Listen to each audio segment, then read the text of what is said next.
عورتوں میں چرچے بہت جلدی ہوتے ہیں. وہ ایک واقعہ سنا ہے، ایک آدمی دیکھنا چاہتا تھا کہ میری بیوی کا پیٹ کتنا مضبوط ہے، اس کا ہاضمہ کیسا ہے، اس کوئی بات اپنے دل میں رکھ پاتی ہے، سنبھال کر کے نہیں رکھ پاتی. ایک دن گیا اور تربوز کاٹ کے لایا اور تربوز کو دوپٹے سے ڈھک دیا. تربوز لال رنگ کا تھا، اس نے دوپٹے سے تربوز کو ڈھک دیا اور لال رنگ نے اس دوپٹے کو لال کر دیا.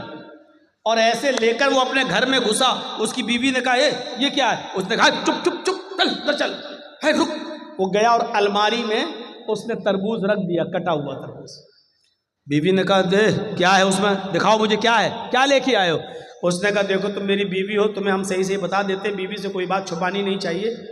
ایک آدمی سے لڑائی ہو گئی تھی میری، میں نے اس کی گردن کاٹ دی، میں نے اس کا سر قلم کر دیا، اور دن میں ہم اس کے گردن کو پھینک نہیں سکتے، کہیں پولیس پکڑ لے گی، اس لیے رات جب ہو جائے گی تب ہم ندی میں پھینکنے جائیں گے اس کا سر. تم چپ رہو، کسی کو بتانا نہیں. نہیں میرا آدمی پھنس جائے گا، میں کیوں بتاؤں گی کسی کو. نہیں ٹھیک چلیے. 4 بجے کے آس پاس 3 بجے کے آس پاس دن میں اس نے تربوز رکھا تھا الماری میں، اور مغرب کی اذان ہونے تک پولیس آ گئی اس کے گھر. پولیس چھاپا مارا. اس نے کہا اے کہاں جا رہے ہو؟ کہا مجھے پتا چلا ہے کہ تم کسی آدمی کی گردن کاٹ کر لائے ہو. گھر کھولو. لیڈیز پولیس بھی تھی ساتھ میں. پورا گھر چھان مارا، الماری کھولنے کی نوبت آئی. کہا صاحب میں آپ کو خود ہی بتا دیتا ہوں، میں نے کسی کا سر نہیں کاٹا واٹا ہے، آپ نے میرا پورا گھر چیک کر لیا ہے، اس الماری کو بھی چیک کر لیجئے، میں خود کھول دیتا ہوں. الماری کھولی اس آدمی نے. کہا صاحب سر نہیں کاٹا ہے، یہ تربوز کے میں نے 2 ٹکڑے کر دیے تھے، تربوز کو میں نے دوپٹے میں لپیٹ لیا تھا اور اس تربوز کو میں نے لا کر یہاں رکھ دیا. تربوز لال تھا اس لیے دوپٹہ لال ہو گیا. بیوی کو میں نے صرف یہ کہا کہ میں ایک آدمی کا سر کاٹ کے لایا. یہ دیکھنا چاہتا تھا کہ بیوی پر کتنا بھروسہ کیا جائے، یہ عورتیں پیٹ کی کتنی مضبوط ہوتی ہیں، یہ دیکھنا چاہتا تھا. سر دیکھ لیا. آج کے بعد یقین آ گیا کہ کوئی بات بھی بیوی تک کو بتانے کے لائق نہیں. پولیس والے بھی تربوز دیکھ کے ہنسنے لگے اور کہنے لگے کہ تمہیں آج تجربہ ہوا ہے. ہم بھی پولیس میں ہیں لیکن خاص بات ہم بھی اپنی بیوی کو نہیں بتاتے ہیں. مسل مشہور ہے یہ، عورتوں میں چرچا ہو گیا. یوسف کو اپنا دل دے بیٹھی بادشاہ کی بیوی. اب اس کی جب بدنامی ہونے لگی چاروں طرف تو اس نے کہا اچھا عورتوں کی چالیں بڑی خطرناک ہوتی ہیں، جانتے ہو نا؟ اور نہ جانتے ہو تو میں آپ کو بتاؤں، میری ماں بہنیں ناراض ہو رہی ہوں گی یہ مولوی کیا کہہ رہا ہے، غصہ مت ہوئیے. قرآن نے خود کہا ہے ان کیدکن عظیم، ان عورتوں کی چالیں بہت خطرناک ہوتی ہیں. عورتوں کی چال صرف کھڑے ہو کر اگر 2 آنسو بہا دے تو آپ دیوانے ہو جائیں گے.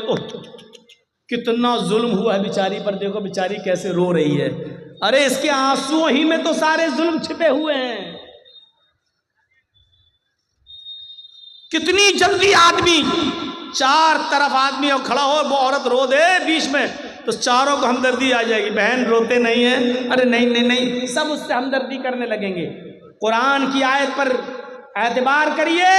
ان کیدکن عظیم، ان عورتوں کی چالیں بڑی خطرناک ہوتی ہیں.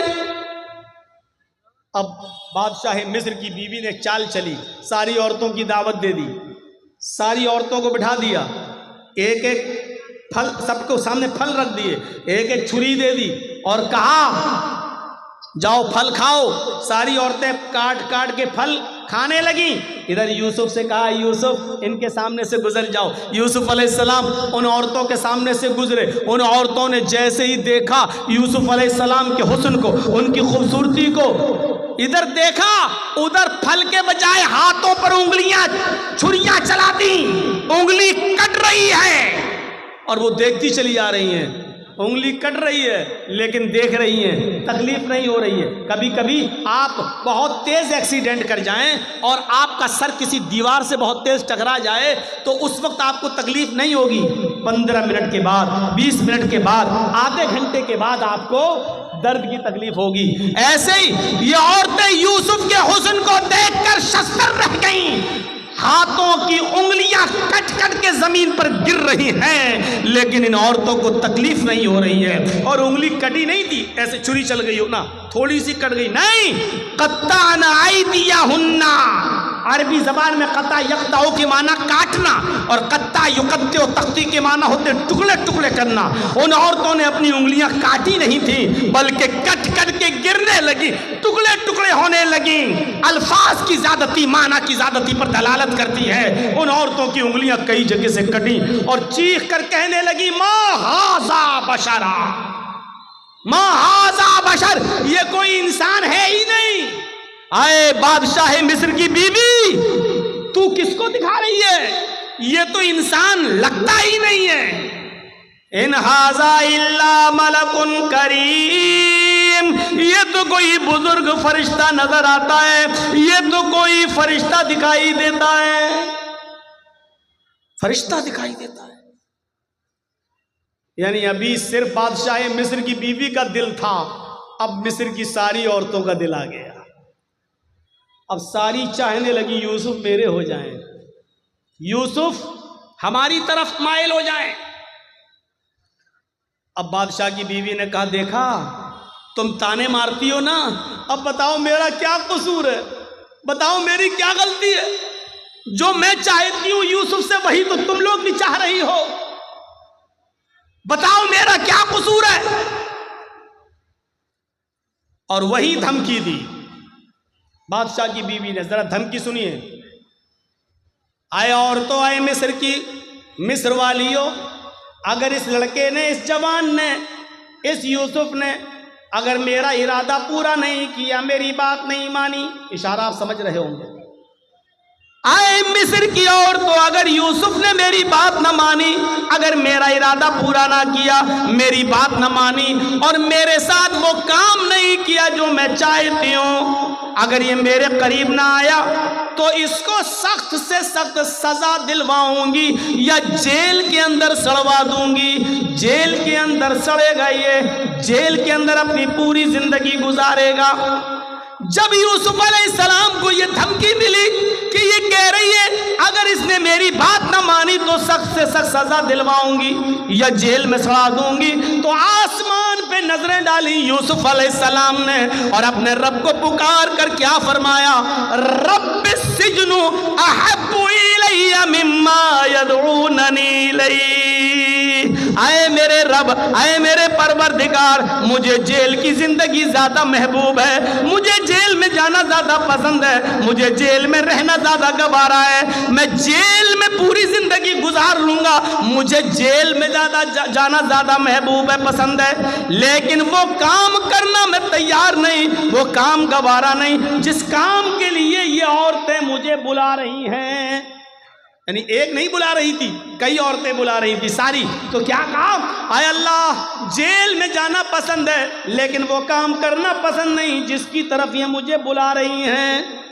یدعوننی الیہ، جمع مؤنث غائب کا صیغہ، ایک عورت نہیں کئی عورتیں تھیں جو یہ کہہ رہی تھیں اے یوسف ہمارے پاس آ جاؤ، اور یوسف نے کہا اے اللہ مجھے جیل جانا پسند ہے لیکن وہ کام کرنا پسند نہیں ہے جس کام کے لیے یہ عورتیں مجھے بلا رہی ہیں، اب تیری مدد مجھے چاہیے۔ اور مدد کیا چاہیے؟ وَإِن لَا تَصْرِفْ عَنِّي كَيْدَهُنَّ، ان کی چالوں سے مجھے بچا لے، اگر تو نے مجھے ان کی چالوں سے نہ بچایا، اگر تو نے مجھے ان کی چالوں سے محفوظ نہ رکھا، اَسْبُ إِلَيْهِنَّ، تو میں بھی ان کی طرف مائل ہو جاؤں گا، میں ان کی چالوں میں پھنس جاؤں گا، میں ان کی چالوں میں گرفتار ہو جاؤں گا، وَأَكُن مِّنَ الْجَاهِلِينَ، اور جاہلوں نادانوں میں میرا شمار ہو جائے گا۔ یعنی عورتوں کی چالوں سے بچنے کے لیے یوسف علیہ السلام بھی دعا کر رہے ہیں اللہ سے کہ اللہ میں جیل میں چلا جاؤں گا یہ پسند ہے، لیکن وہ کام کرنا پسند نہیں ہے جس کی طرف یہ مجھے دعوت دے رہی ہیں، ہاں لیکن تو مجھے ان کی چالوں سے بچا لے۔ پتہ نہیں کون سی چالیں ہیں، پتہ نہیں کیسی کیسی چال یہ استعمال کر کے مجھے اپنی طرف مائل کر لیں، اس لیے میرے پروردگار تو مجھے بچا۔ اور پھر بھی یوسف علیہ السلام چال سے بچ نہیں سکے۔ آؤ یوسف ایک کام ہے، کہ اچھا چلو کام ہے، میں تو خریدا ہوا غلام ہوں ان کا، بات ماننا پڑے گی، آؤ ادھر آؤ۔ وہ یوسف کو لے گئی، دروازہ بند کر دیا، دوسرے کمرے میں لے گئی، اس کا دروازہ بند کر دیا، ایک اور کمرے میں لے گئی، اس کا دروازہ بند کر دیا، وغلقت الابواب، ایک نہیں کئی دروازے تھے بند کر دیے، اور آخری والے روم میں لے جا کر کہا یوسف آؤ آج تنہائی ہے، موقع ہے، کوئی نہیں ہے، آؤ میں کب سے تمہارے بڑے ہونے کا اور بالغ ہونے کا انتظار کر رہی تھی، آؤ تمہاری خوبصورتی اور حسن نے مجھے تمہارا دیوانہ کر دیا ہے، آؤ میری طرف آؤ۔ یوسف علیہ السلام نے کہا معاذ اللہ، اللہ کی پناہ، کیا اسی لیے تم مجھے یہاں لے کر آئی ہو؟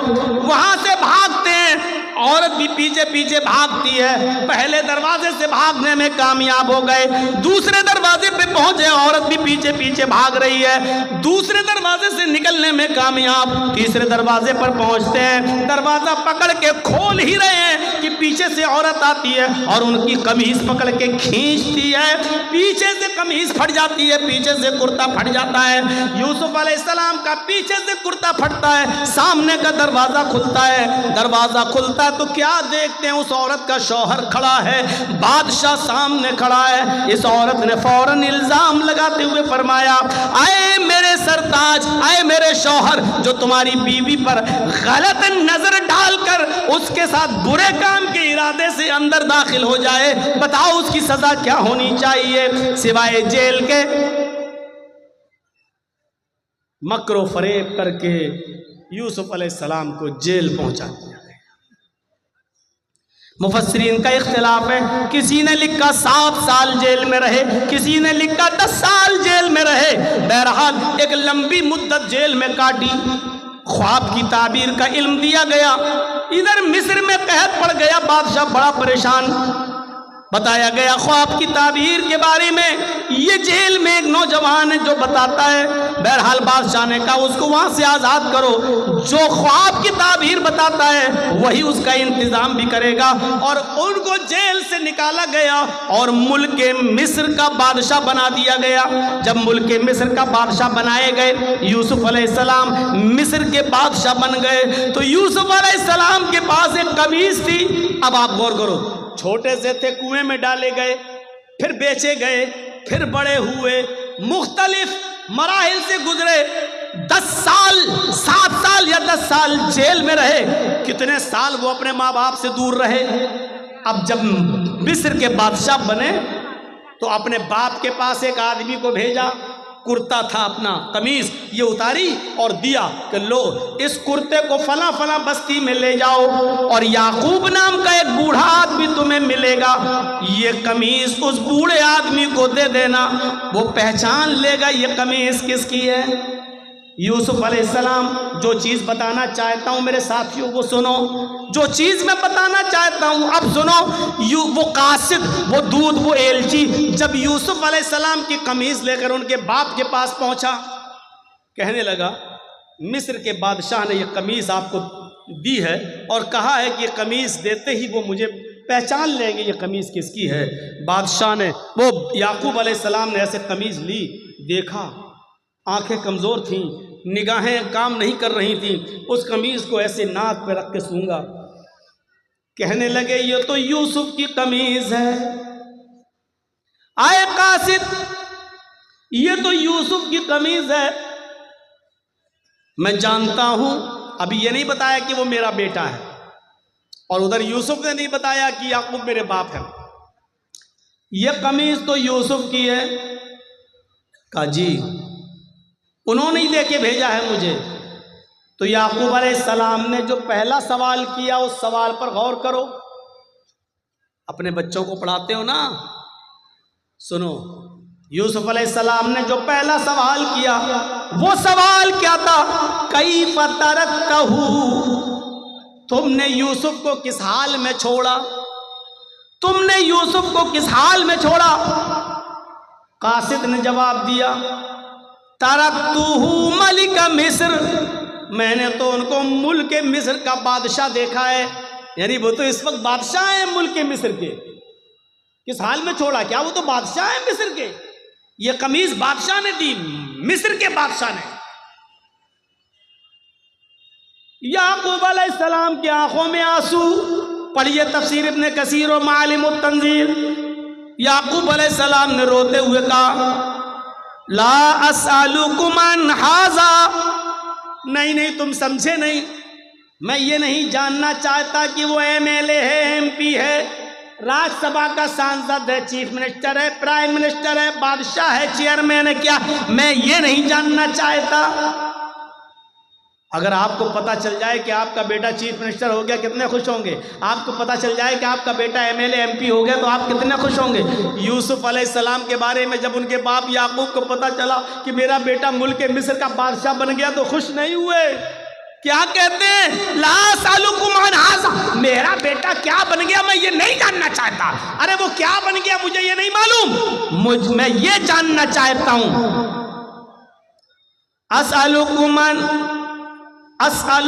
عن ای دین ترکتہ، میں یہ جاننا چاہتا ہوں کہ تم نے اس آدمی کو کس دین پر دیکھا ہے، کس دین پر چھوڑا ہے، یعنی اس کا دین کیا ہے، اس کا مذہب کیا ہے۔ یعقوب علیہ السلام کو اتنے دنوں کے بعد بھی فکر ہوئی تو یہ ہوئی کہ میرے بیٹے یوسف کا دین کیا ہے، اس کا مذہب کیا، اس کی تربیت اچھی ہوئی کہ نہیں ہوئی، وہ اچھے ماحول میں پلا کہ نہیں پلا، ناکارہ تو نہیں ہو گیا۔ یعقوب علیہ السلام نے پوچھا اسألکم عن ای دین ترکتہ، تم نے اس کو کس دین پہ چھوڑا؟ تو قاصد نے جواب دیا اچھا دین کے بارے میں جاننا چاہتے ہو کہ ہاں؟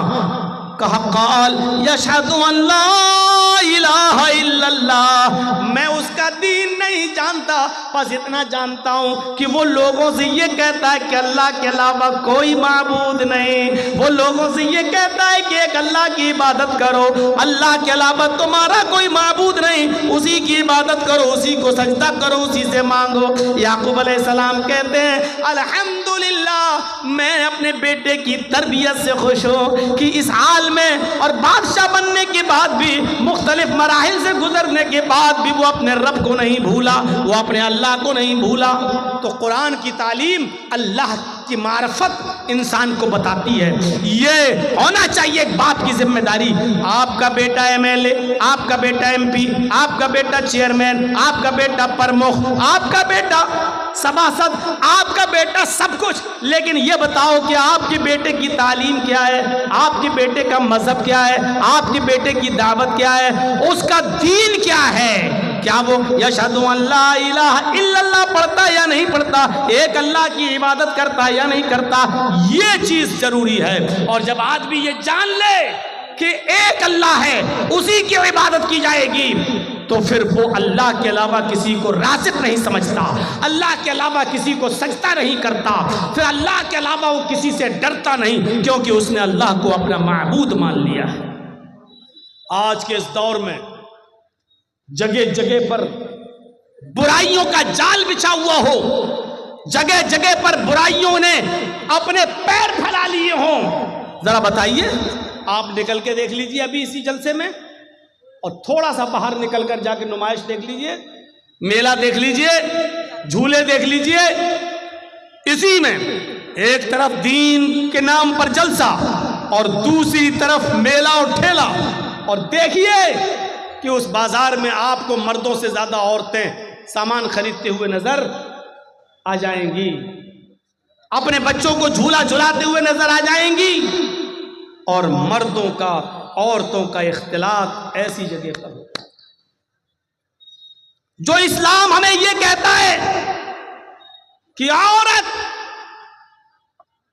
جس کی آواز بھی اتنے پردے میں ہونا چاہیے کہ اگر امام مسجد میں رکوع کرنا یا سجدہ کرنا بھول جائے، یا ایک رکوع کے بجائے 2 رکوع کر لے اور کسی مرد کو پتہ نہ ہو، پیچھے کوئی ٹوکنے والا نہ ہو، سبحان اللہ اور الحمدللہ کہنے والا نہ ہو، اور عورت کو معلوم ہو، عورتوں کی صفیں لگی ہوں پیچھے پردے کے پیچھے، ان کو معلوم ہو کہ امام بھول گیا، تو ان کو اتنی دور سے سبحان اللہ اور الحمدللہ کہنے کی ضرورت نہیں، اللہ اکبر کہنے کی ضرورت نہیں ہے، کیونکہ اگر وہ بولیں گی تو ان کی آواز مرد سنیں گے، ان کی آواز بھی کہیں فتنہ نہ بن جائے اور نماز پڑھنے والے مردوں کے ذہن میں گھس نہ جائے کہ بڑی سریلی باریک آواز، بڑی جادو والی آواز ہے، اور کہیں پھر ایسی سریلی آواز والی کا پیچھا نہ کرنے لگے، اس لیے عورتوں کو حکم دیا کہ وہ تصفیق کریں گی،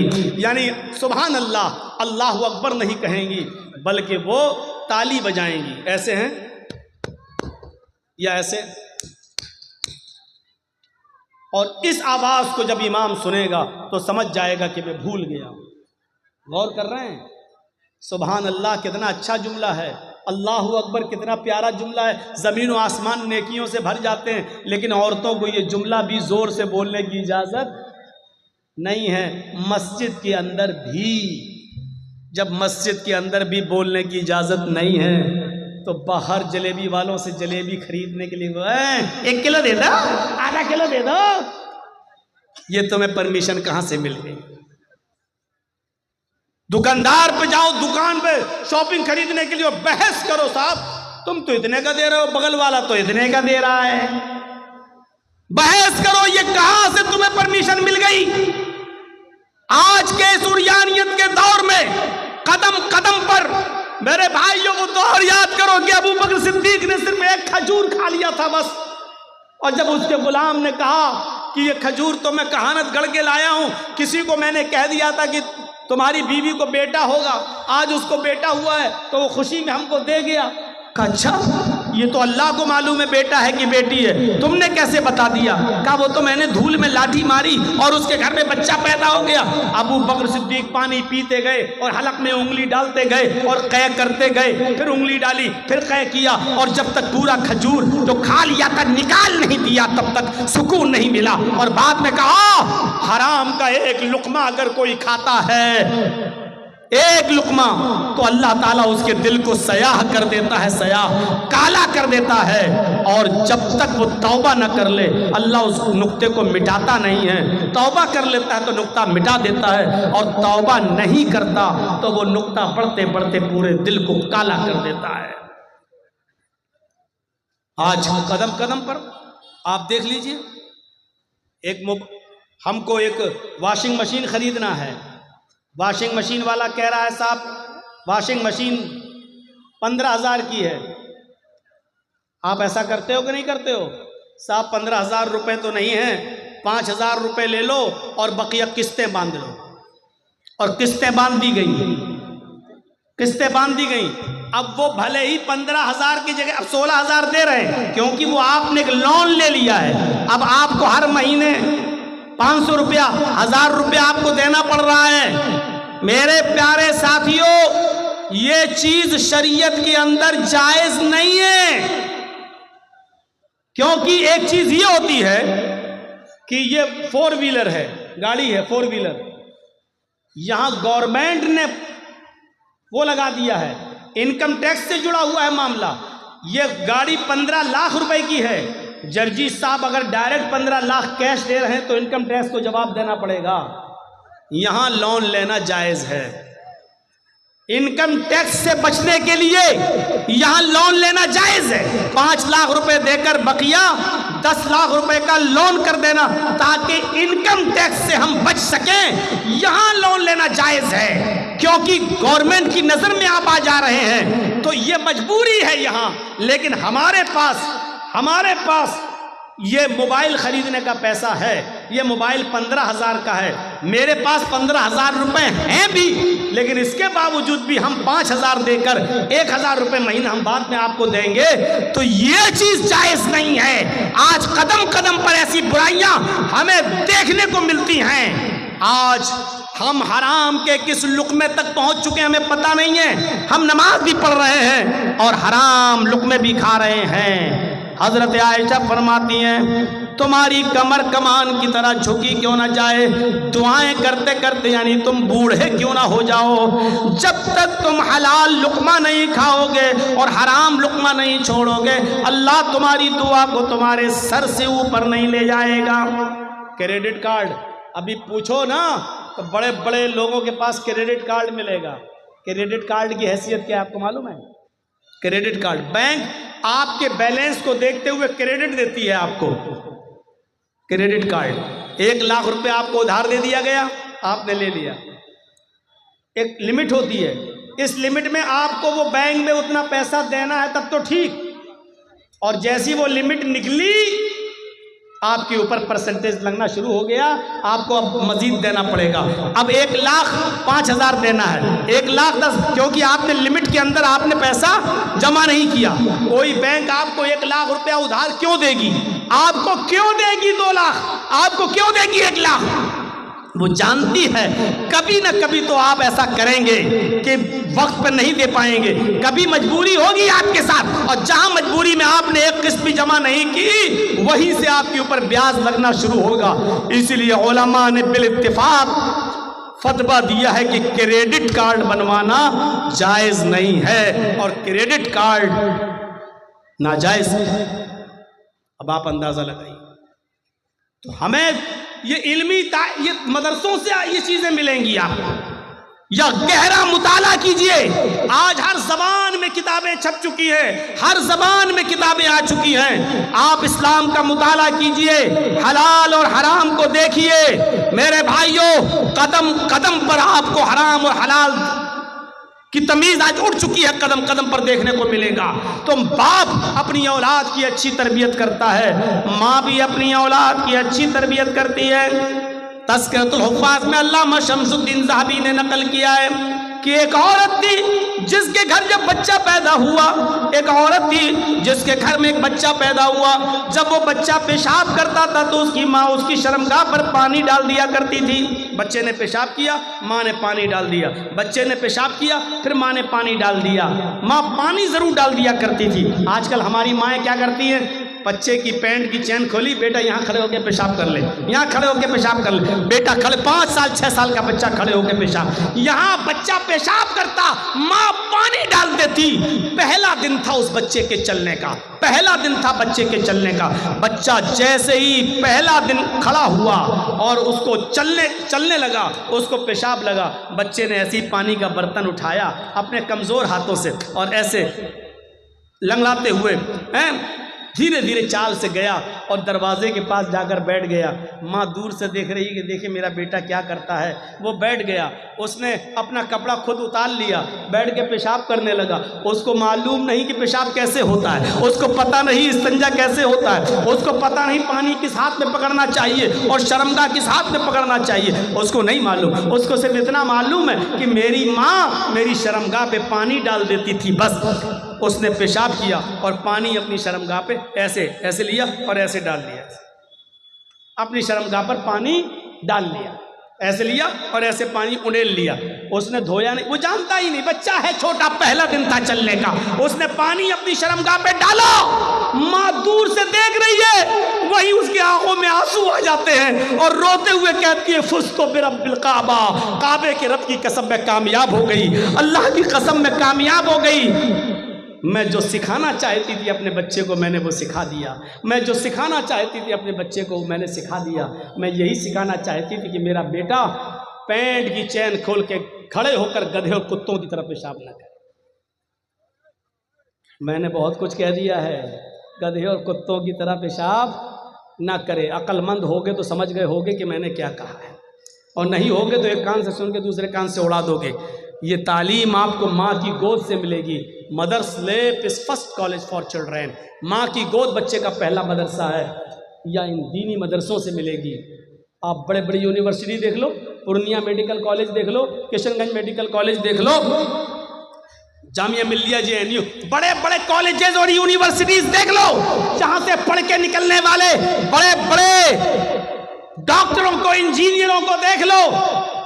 ان کو ڈگریاں تو مل گئی، ڈاکٹری کی، PhD کی، انجینئر کی، لیکن تربیت نہیں ملی، آج ان کو سڑک کے کنارے پینٹ کی چین کھول کر گدھوں کی اور کتوں کی طرح پیشاب کرتے ہوئے آپ دیکھ سکتے ہو۔ تربیت ماں کی گود سے یا مدرسوں سے ملتی ہے، اس لیے بچے کو پڑھانے اور لکھانے کے ساتھ ساتھ اچھی تربیت بھی ضروری ہے۔ اچھی تربیت دو گے تو بچہ نیک بنے گا اور آپ کی خدمت کرے گا۔ ارے کم سے کم بچوں کو اتنا تو پڑھا دو کہ آپ کی قبر پر جا کر وہ یہ کہہ سکے اللہم اغفر لأبی وارحمہ وعافہ واعف عنہ۔ اللہ یہ میرے باپ کی قبر ہے، اے اللہ ان کی مغفرت فرما دے، اللہ ان پر رحم فرما، اے اللہ ان کی بہترین مہمان نوازی کر۔